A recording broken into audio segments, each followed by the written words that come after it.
बिहार में जिस सीट पर प्रशांत किशोर की जीत हुई है, ये वो सीट है जिसको लेकर दबी जुबान में अक्सर बीजेपी वाले कहते थे कि यहां कुत्ता बिल्ली भी चुनाव लड़ा देंगे तो वो जीत जाएगा। और वो गलत नहीं कहते थे, हां, क्योंकि ये बांकीपुर था, बीजेपी के राष्ट्रीय अध्यक्ष नितिन नवीन का अपना घर, जिस सीट से वो एक दो बार नहीं लगातार 5 बार जीते थे और यहीं से जीतकर वो दुनिया की सबसे बड़ी पार्टी के अध्यक्ष बन गए। 15 साल से यहां कमल का बटन लगातार दब रहा था और नतीजा पहले से ही लिखा था। और ताना उस आदमी को मारा जा रहा था जिसने 243 सीटों पर लड़कर शून्य जीता था, जिसको लेकर पूरा बिहार मीम बना रहा था, हंस रहा था।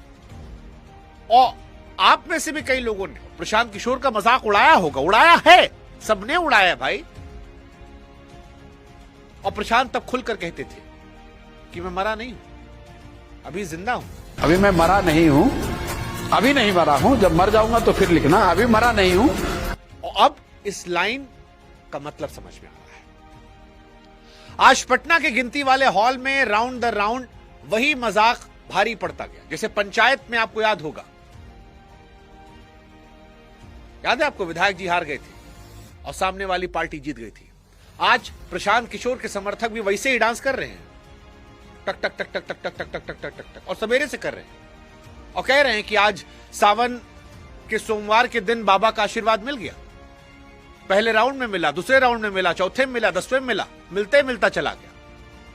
और ये कहानी वैसे ही है जैसे मोहल्ले का एक सबसे कमजोर लड़का हो और वो सीधे आए और पहलवान के अखाड़े में घुसे और जो सबसे मजबूत पहलवान हो उसको पटक दे। एक तरफा मुकाबला रहा। जब जब आपको लगता है कि आप बिहार को समझ गए हैं, बिहार आपको झटका देता है।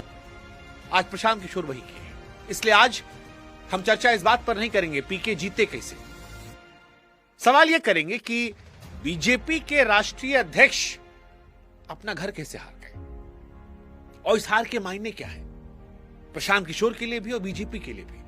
और आरजेडी वाला जो कमबैक करने कह रहा था वो 3 नंबर पर घिस चला गया।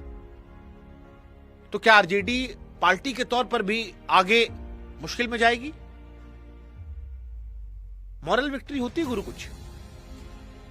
पीके भी अजगर हैं, सबको सीखना जिताए थे, अपना नहीं जीत पाए थे, इसी के लिए मजाक चल रहा था। तमिलनाडु में विजय भी क्लीन स्वीप कर गए थे इन्हीं की अगुवाई में। तो लोग ये भी चर्चा कर रहे हैं कि आरजेडी वाले क्या होगा, क्योंकि उनके ऊपर तो वैसे भी आक्षेप लग रहा है कि पार्टी का सबसे इंपॉर्टेंट दिन जो था उसको 3 दिन पहले करके बीवी का बर्थडे मनाने निकल गए।